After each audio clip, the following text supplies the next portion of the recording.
के ऊपर चढ़े गंगा के पानी बमजी चली बैठल बार देवघर में भोला दानी बमजी चली बैठल बार देवघर में भोला दानी बमजी तोरा पर कृपा करिए भोला दानी बमजी तोरा पर कृपा करिए भोला दानी बमजी चली बैठल बार देवघर में भोला दानी बमजी चली बैठल बार देवघर में भोला दानी बमजी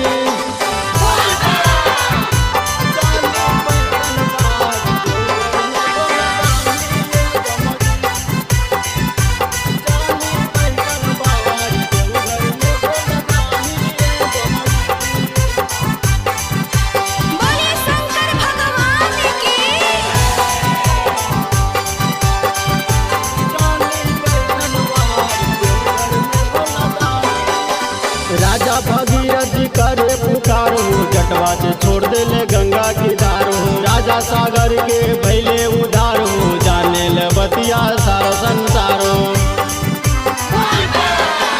राजा भगीरथ जी करे पुकार हो जटवा से छोड़ देले गंगा की धार हो राजा सागर के भैले उधार हो जाने ले बतिया सारा संसार हो महिमा इनकर कितना हम बखानी बमजी महिमा इनकर कितना हम बखानी बमजी चली बैठल बार देवघर में भोला दानी बमजी चली बैठल बार देवघर में भोला दानी बमजी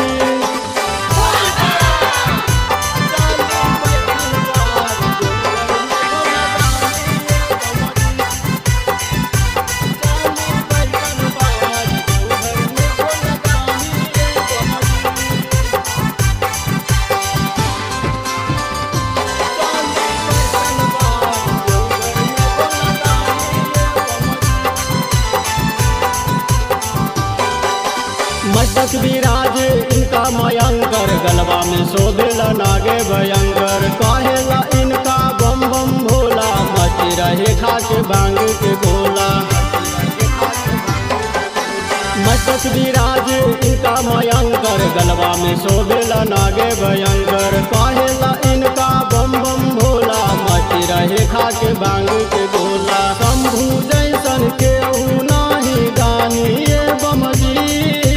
शंभू जैसन केहू नाही दानी बमजी चली बैठल बार देवघर में भोला दानी बमजी चली बैठल बार देवघर में भोला दानी बमजी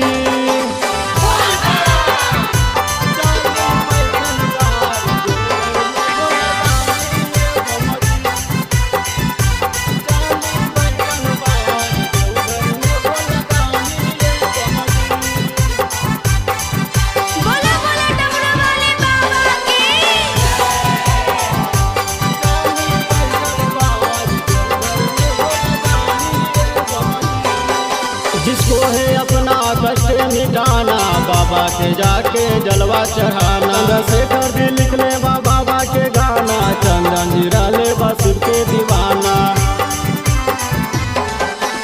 जिसको है अपना कष्ट मिटाना बाबा के जाके जलवा चढ़ाना चंद्रशेखर जी लिख ले बाबा के गाना चंदन जीरा ले बसुर के दीवाना साचे साचे लिख ले बतिया मानिए बमजी साचे साचे लिखले बतिया मानिए बमजी चली बैठल बार देवघर में भोला दानी बमजी चली बैठल बार देवघर में भोला दानी बमजी